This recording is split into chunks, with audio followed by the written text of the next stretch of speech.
So we are back here with the WWE Day 2 of the draft. This time we have, of course, Mr. Morrison going to Raw. We have Shorty G staying on SmackDown. They have literally taken every other potential top star on Raw. But what does this leave? Sonya Deville, Jimmy Uso, Becky Lynch, Edge, Jinder Mahal, Samoa Joe, Mojo Rawley, The Forgotten Sons, Bo Dallas, Big Show, John Cena, Bill Goldberg, Ronda Rousey, and The Undertaker. Even though The Undertaker is not even a potent part of the roster, thanks he literally retired, but thanks to pro wrestling, he doesn't technically retire because we don't want to ruin the kids' lives. So, what in the hell happened on this episode of Raw? Well, not a lot of interesting stuff, to be honest. The biggest potential thing was a interbrand battle royale to see who would face off against Asuka for the Raw Women's Championship. Why was it interbrand even though it's a specific brand belt? I don't know. It's Lita Vegas on SmackDown now. If you guys don't even know why you would care, I don't know. Braun Strowman's now on Raw. Elias is on Raw. The Fiend and Alexa Bliss is on Raw, so they take their storyline there. And the only potent thing that they could do right now for SmackDown, the only top guys is Rollins, Mysterio, Dominic, and Roman Reigns. And I think sort of Kane. But in the standpoint of things, that's technically the concept. We of course had another brutish promo, also involving Drew McIntyre that was just about to fight because he's skiltish, coming around ripping off his shirt. They brawled like in multiple segments of the show. Outside, backstage, guys have to hold them off until literally the women's battle royal felt like an afterthought, coming around just brawling outside because it's personal. You attacked my Hall of Fame friends that I barely even had that much of an emotional relationship with than outside of the show. Hell in a Cell match because I don't like you. And I already had a rant about how I feel like they denounce match stipulations that are supposed to be super personal. Like, the span of Triple H and Shawn Michaels went over for years. Over the 6 years, over the several years, Shawn Michaels been out of television. In the time they were in DX, Triple H felt like he was an afterthought, a sidekick. And he was trying to ruin the career of Shawn Michaels so he can be the top of his game. He can prove that he's better. That was a personal feud, and that ended up in Hell in a Cell. That's long-term storytelling at its best. And as much as you don't like Triple H, you can't say that he didn't do his job phenomenally well to tell a story, hype up a pay-per-view match. There's barely a negative match there with Shawn Michaels and Triple H. And I'm not saying that Randy Orton and Drew McIntyre didn't have decent matches. I liked their match at SummerSlam, but other than that, there's no reasons to be in a Hell in a Cell match. That's just my opinion of my opinion. We also have Zelina Vega getting Sister Abigailed by freaking Bray Wyatt. I went not Bray Wyatt's side piece because he's actually married, and yeah, just Alexa. I don't even know the standpoint of why she's feeding into the Fiend. I was never even that interested. Other people are just stands of Alexa Bliss because she's attractive. In a practical point, is just for her to have a storyline other than just being the friend of Nikki Cross. And I think they're going to keep the concept rolling out just for Alexa Bliss to have a match because Nikki Cross is now on Raw. Yay. The draft sucked. It gave too much of the top profile potential stars on the brand, and I understand the Fiend at least because he's done a lot on SmackDown.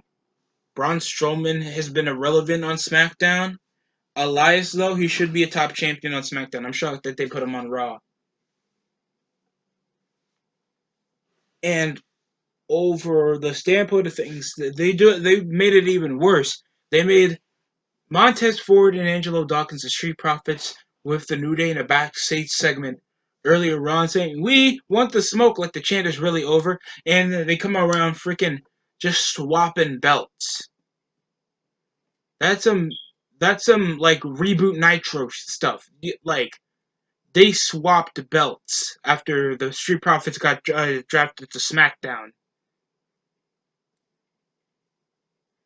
It's either storyline wise what they're doing with the other free agents or whatever they're having with their lackluster pull for a tag division. What is there, like 4 tag teams on Raw, and like five of them, five of some of them broken up. Braun Strowman later on was scheduled for a match against Keith Lee for next week on Raw. Charlotte Flair was drafted to, I think, SmackDown or Raw now, and she haven't even appeared. She wasn't even a Zoom call. We also had Seth Rollins making his return for a farewell speech for no one is going to lead Raw like he led Raw, being a Kingslayer, a Beast Slayer, um, mentioning most of the stuff until he was cut off by Jeff Hardy and AJ Styles, and I sort of think this was a second match because we also had a no DQ match with Alistair Black and Kevin Owens earlier on the show, and I have to say the no DQ match was fine, better than their match that ended in a literal DQ the last week. But on the standpoint of things, there were some spots. Obviously, they had slam on the the slam on the multiple chairs, tossing Kevin Owens, tossing Kevin Owens on a freaking commentary table where it didn't break, a Meteora on some chairs, a stunner, a surprise stunner out of nowhere after knocking out the ref for the win. It was a decent no DQ match. Hopefully this ends. Thank God. No, wait, it might not end because they're drafted to the same. Yeah, Alistair Black and Kevin Owens are now on SmackDown. So, yay! We had somehow you're drafted from Raw Underground to Raw. Why not keep your stars? You guys barely have a GM system to even organize rosters, other than you go on Raw, you go on SmackDown.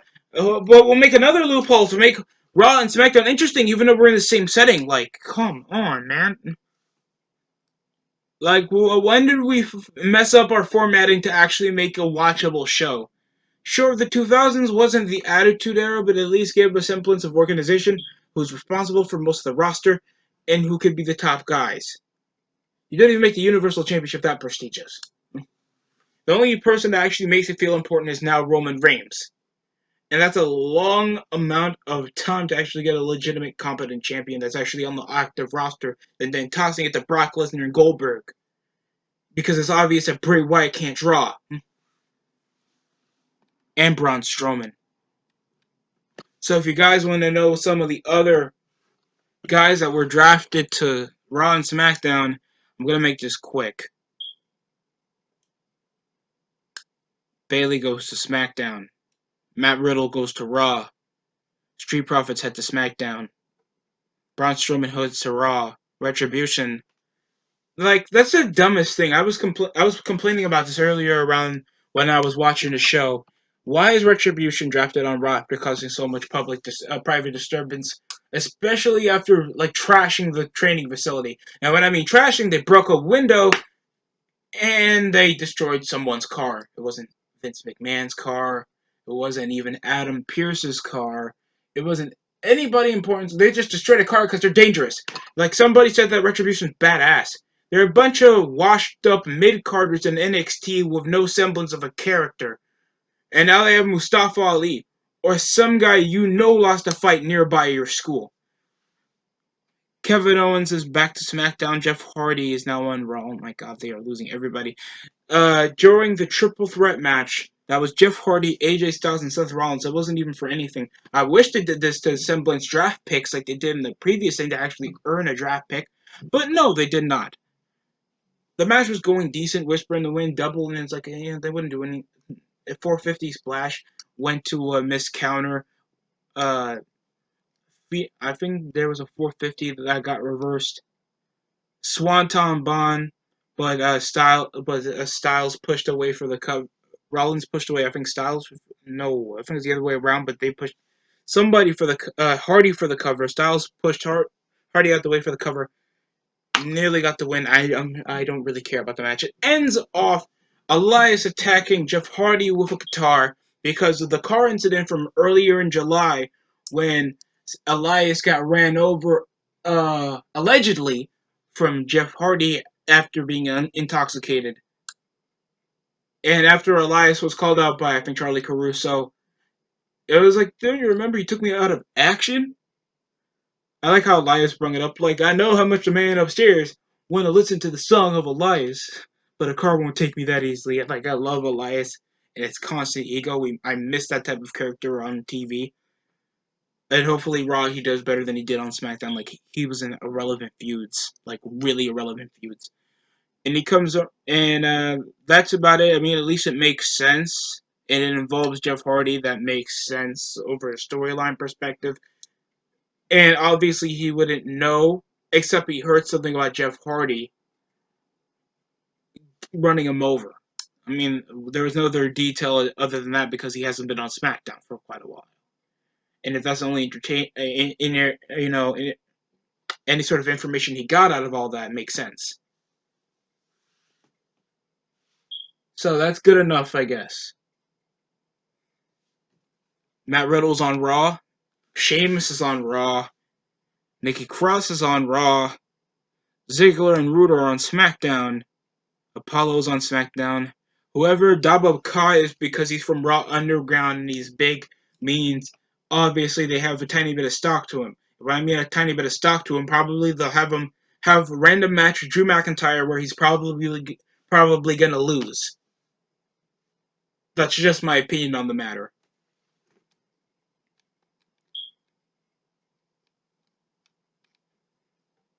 Next up, we had Raw TV.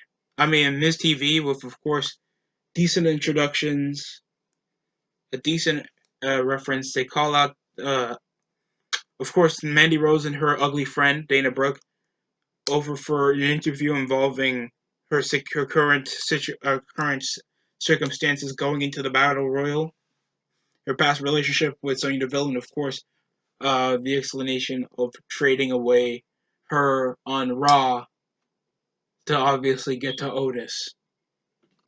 And it just feels so bland. Dana Brooke obviously has no semblance of acting jowls to like let her, stay even a week in LA.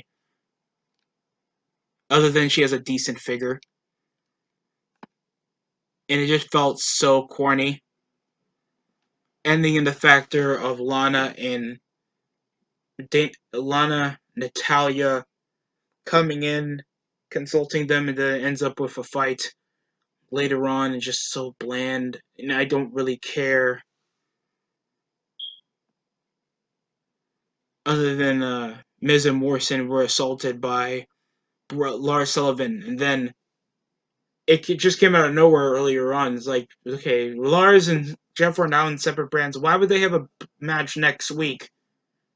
What's the benefit of this? Like, have benefits in your matches that have interbrand. Because if they're not dream matches, they're not important.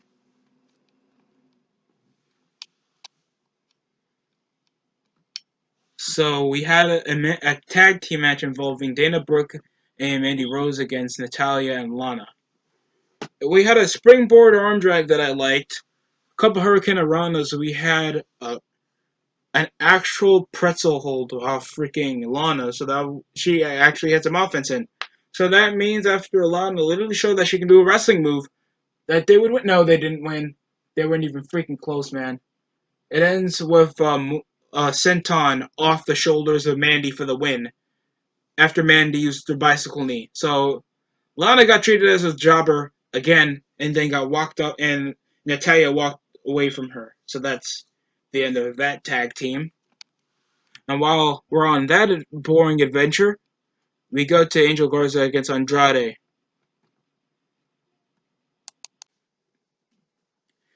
Yeah, did not watch much of that match at all. All I know now was he hit the wing clipper for the victory. Probably after some distraction or something. And it ended up with Alexa and Bray attacking her. attacking him and attacking Zelina Vega. Zelina Vega's on SmackDown, so she doesn't have to deal with Angel Garza. Angel Garza was drafted before Andrade, so that's a shocker for me that they still got to compete. Raw tag team titles were on the line after a recent swap with the Street Profits, ending up with still a New Day retaining after hitting the midnight hour after Ziggler tried to get Kofi Kingston out the picture. Spinebuster for a near fall. I thought it was a decent, fast-paced match, but it felt like it just a basic Raw match. Long, gelated matches with constant near falls with very little storytelling. You know how all Monday Night Raw matches are? Not to further a storyline or any other narrative. They just got a title shot because they pinned the New Day a few weeks earlier.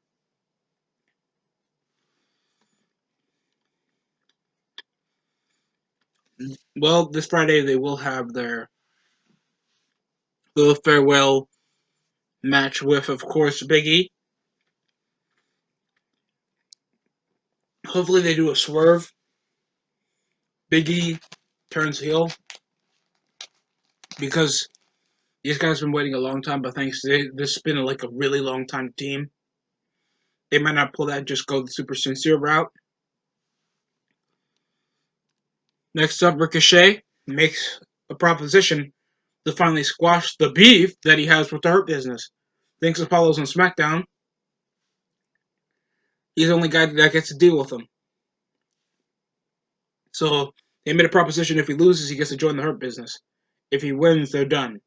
Not like disbanded, they're just done feuding. But thinks we need to keep an actual competent faction on Raw because Retribution sucks monkey butt.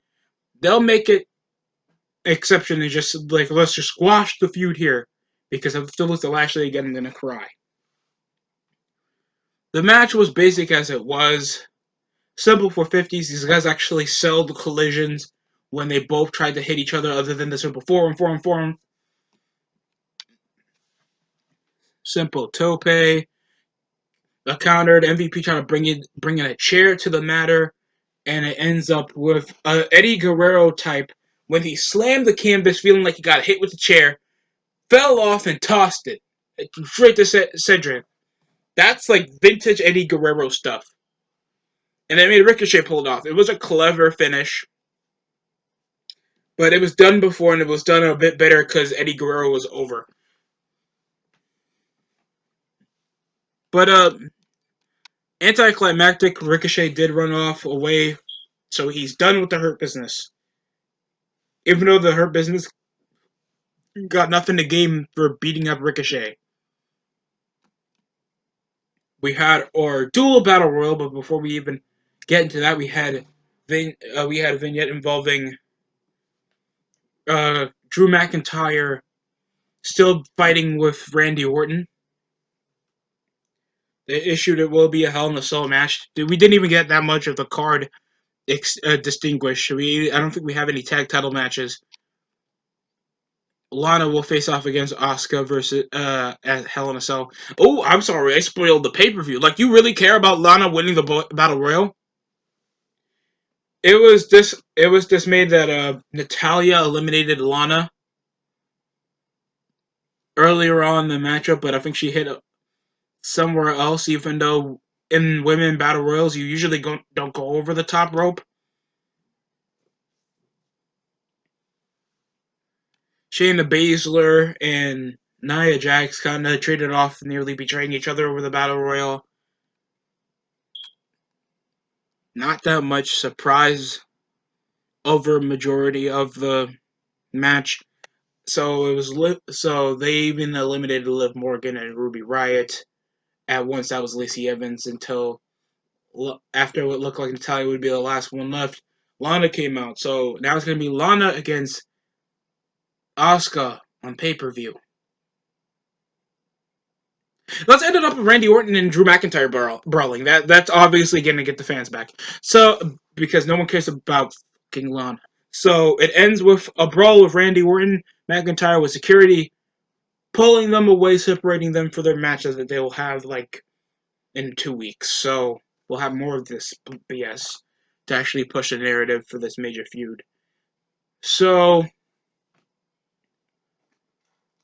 the draft was, I guess, impactful for Raw. SmackDown's like with 40 people that they're barely going to use, except probably Big E. Sheamus is now on Raw. Elias is on Raw. Braun Strowman's on Raw. Matt Riddle's on Raw after only spending a few weeks on SmackDown. And somehow the Forgotten Sons are undrafted. Couldn't you guys just put some of the other guys that you guys didn't tell on television? Because obviously you're not going to put the entire full roster on Raw. We got somebody named something Rios from some guy from NXT that's barely been distinguished as any of the top bigger potential guys. Like no Oni Larkin, uh, no other guys that's had a lot of TV time on NXT or been teased. Like we had Chelsea Green, that I don't mind, and the Velveteen Dream. Aoi Shirai, but we can't do that now because she's NXT Women's Champion. Like, this is ridiculous.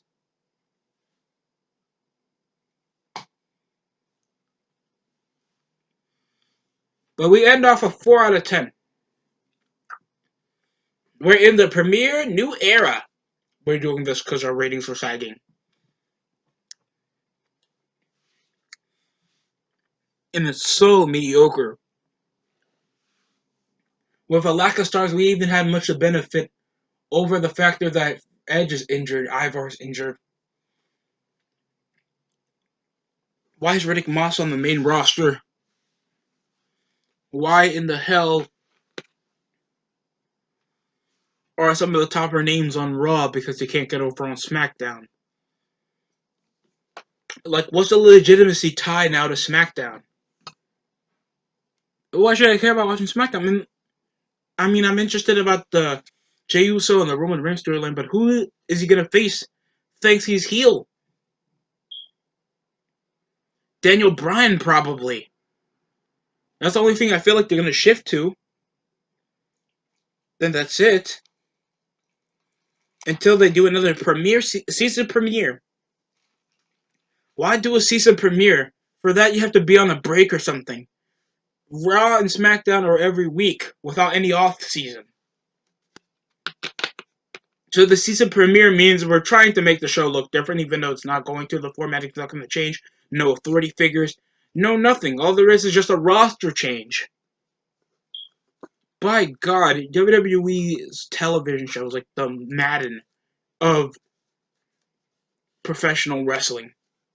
Like back in the day, it used to be good. You had a whole lot of options. You could watch nearly anything, and you'll have fun with it. Even the lower card would have you enjoying yourself. And now there's only a few things to watch, and the semblance of it will only keep you entertained for a while until you get bored of it and you want to play something else. Shout out to Ryan Moody. So that's it coming from my review. It's so mediocre. We obviously have free agents that obviously for this new era of Monday Night Raw and SmackDown makes you really rethink your life choices.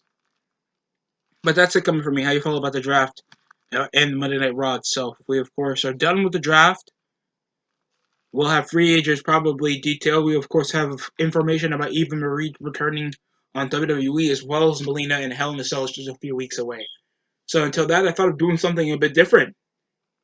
Yeah, I'm gonna review Halloween Havoc, probably 1997. So I try not like everybody reviews 95. 98 is obviously the one of the more popular ones. 2000 because it was bad. But I'll see if I can find a myth Halloween Havoc, have myself review it, and then we'll see what we get from there. But that's it coming from me. Thanks for watching.